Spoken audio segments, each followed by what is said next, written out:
half the staff, I'd say about 1/5 the space. And now we've been able to buy this.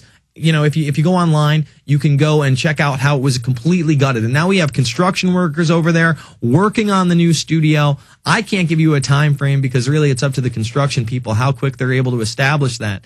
But we're trying to take it up a notch. We're trying to have a weekend television show, a wrap-up news program. We need our own media agencies, and we need citizens to become the media and really have less fear. If you live in fear, if you don't think you can make a difference, you won't. You'll be scared and you'll sit there and suck your thumb and just let life pass you by. But that's not me. That's not how I was raised. I was raised to stand up for myself. I was raised to speak out. I was raised to do the morally right thing when I recognized it. I'm not perfect. I do bad things too. I can be lazy.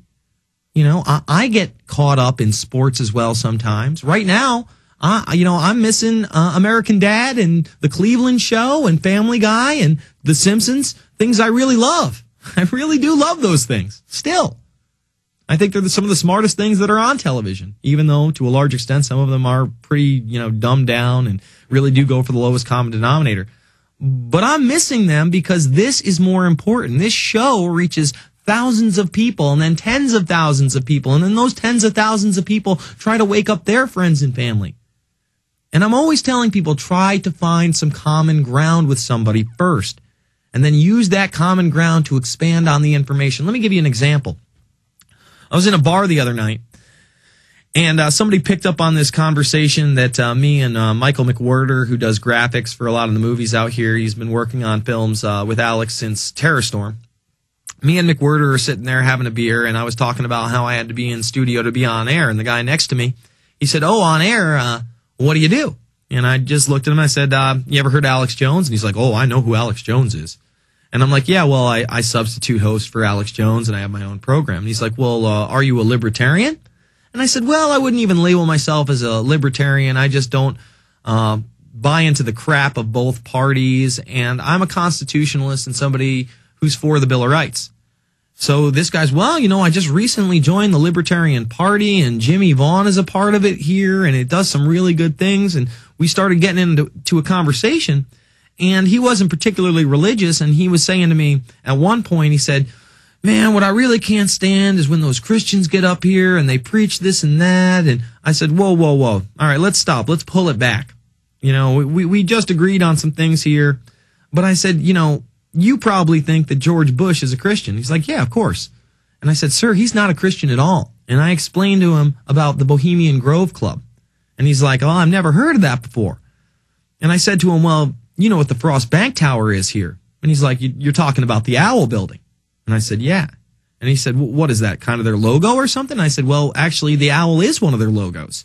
And I told him at this Bohemian Club, at the opening ceremony, they do a pagan ritual in which somebody in a large pope-type hat and a bunch of people dressed up like druids do this very Babylonian, earth-based ritual in which Death rows in on a boat, gives an effigy of a baby, and they burn it in front of this owl god, which is a representation of Moloch, which the Canaanites used to sacrifice their children to during the harvest. And it kind of blew his mind, but he wrote it down, and he said, "I'm going to have to check that out." And I said, "They're laughing at you and controlling the Christians," at least not all the Christians. I know there's a lot of Christians that listen to this program and listen to Alex Jones and are very much in the know, but the vast majority of Christians, the 700 Club Christians out there, the people that are like, "Bomb those brown people. The brown people are bad." They just follow what these politicians are saying because they think they have the same morals as them. No, they're wolves in sheep's clothing. It's part of their religion. It's part of their belief system to deceive you using your religion. And he was kind of blown away by that, but he was really digging what I was saying. He gave me his card. I got his card in my wallet right now. I'm going to have to email him. I told him to check out the trailer for Invisible Empire. I told him I was a filmmaker. Please go check out my latest film, Fabled Enemies. Folks, if you haven't seen Fabled Enemies and you don't know how 9/11 was an international intelligence operation and how it was really carried out, who was involved, how was it financed, who was caught on the scene, you need to get that film. You can buy it over at Infowars.com or become a PrisonPlanet.tv subscriber, or even watch it for free on YouTube and Google Video, because I put everything I do out for free. because I could give a rat's ass about money. As long as I have enough to live and get by and keep my car on the road and get gas to get here, that's enough for me.